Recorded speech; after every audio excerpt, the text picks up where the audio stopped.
ინფექცია, რომელმაც გრიპისა და ჰონკონგის ვირუსები ჩაანაცვლა, ქვეყანაში ახალი რესპირატორული ვირუსი ცირკულირებს. მის განსაკუთრებულ საფრთხეს 2 წლამდე ასაკის ბავშვებსა და 65 წელს გადაცირებულ ადამიანებს უქმნის. იწვევს სასუნთქი სისტემების პრობლემებს და ფილტვების ანთების მაღალი რისკით ხასიათდება. როგორც ირკვევა ამ დიაგნოზით, ქვეყნის პედიატრიულ კლინიკებში 45 ბავშვია მოთავსებული. როგორ უნდა დავიცვათ თავი რესპირატორული ვირუსისგან? ექიმების რეკომენდაციებს დესი ვარდოსანიძე გაგვაცნობს. ბოლო 1 თვის განმავლობაში საქართველოში აქტიურად ვრცელდება რესპირატორული ვირუსი, რომელმაც სპეციალისტების თქმით სეზონური გრიპი პრაქტიკულად ჩაანაცვლა. როგორც პედიატრი ივანე ჩხაიძე აცხადებს, დეკემბრიდან გავრცელებული ჰონკონგის გრიპის შემდეგ თებერვლის მეორე ნახევრიდან უკვე სხვა ტიპის რესპირატორული ინფექცია დომინირებს. ვირუსი განსაკუთრებით საშიშია 2 წლამდე ასაკის ბავშვებისთვის, რადგან ხშირად იწვევს სუნთქვის გაძნელებას. ამ ასაკობრივ ჯგუფში მსგავსი სიმპტომების გამოვლენა, როგორც წესი ბრონქიოლიტზე მიუთითებს. როგორც ივანე ჩხაიძე აღნიშნავს, ამ დროისთვის იაშვილის სახელობის კლინიკაში რესპირატორული ვირუსის გართულებით 45-მდე ბავშვი მკურნალობს. 2 წლამდე ასაკის ბავშვებისთვის არის უფრო მეტად საყურადღებო, ვინაიდან მას შეუძლია გამოიწვიოს წვრილი ბრონქიოლების ანთება.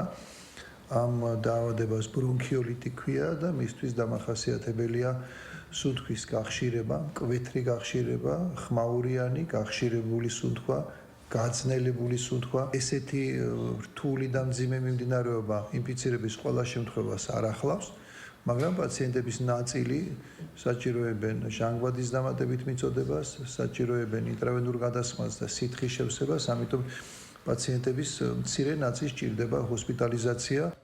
სპეციალისტები აღნიშნავენ, რომ დაავადების დიაგნოსტიკა ძირითადად კლინიკური ნიშნების მიხედვით ხდება. ამავდროულად ვირუსისთვის არ არსებობს სპეციფიკური ანტივირუსული მედიკამენტებით მკურნალობა, რაც მის მართვას უფრო ართულებს. იმ შემთხვევაში, თუ მცირე ასაკის ბავშვებს სუნთქვის გაძნელება ან სწვინავი სუნთქვა აღენიშნებათ, მნიშვნელოვანია, რომ დროულად მოხდეს მათი ჰოსპიტალიზაცია. ვირუსი რისკის შემცველია 65 წელს გადაცილებული ადამიანებისთვისაც, რადგან შესაძლოა ფილტვების ანთება გამოიწვიოს. ვირუსის აქტიური ფაზა საშუალოდ 3-4 დღე გრძელდება. სრული ხანგრძლივობა კი გართულებების გარეშე 1 კვირას არ აღემატება. 65 წელს გადაცილებულ მოსახლეობაში მას შეიძლება გამოიწვიოს ისეთი პრობლემა, რომელიც ამასაკობრივი ჯგუფისთვის გარკვეულად გართულებების მაღალ რისკთან სამოთყოფოში მოხვედის მაღალ რისკთან არის დაკავშირებული, ეს არის ფილტვების ანთება.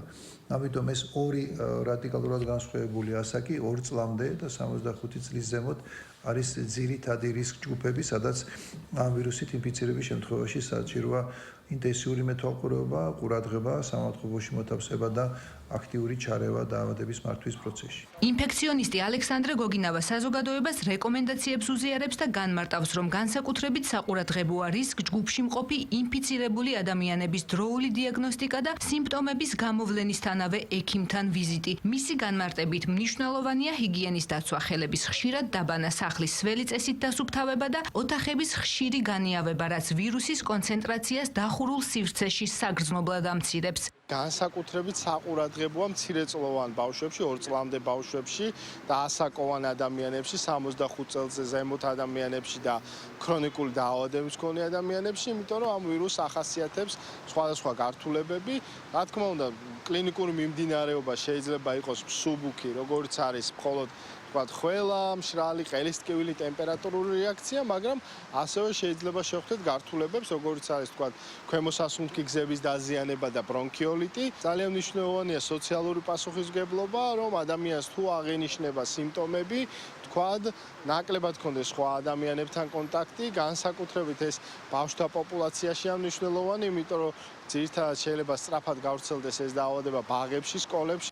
რესპირატორული ვირუსების გავრცელების მიუხედავად მედიკოსები განმარტავენ, რომ ქვეყანაში პანიკის საფუძველი არ არსებობს და მდგომარეობა სტაბილურია. მათივე განმარტებით ვირუსის შესუსტება მაისის დასაწყისშია მოსალოდნელი.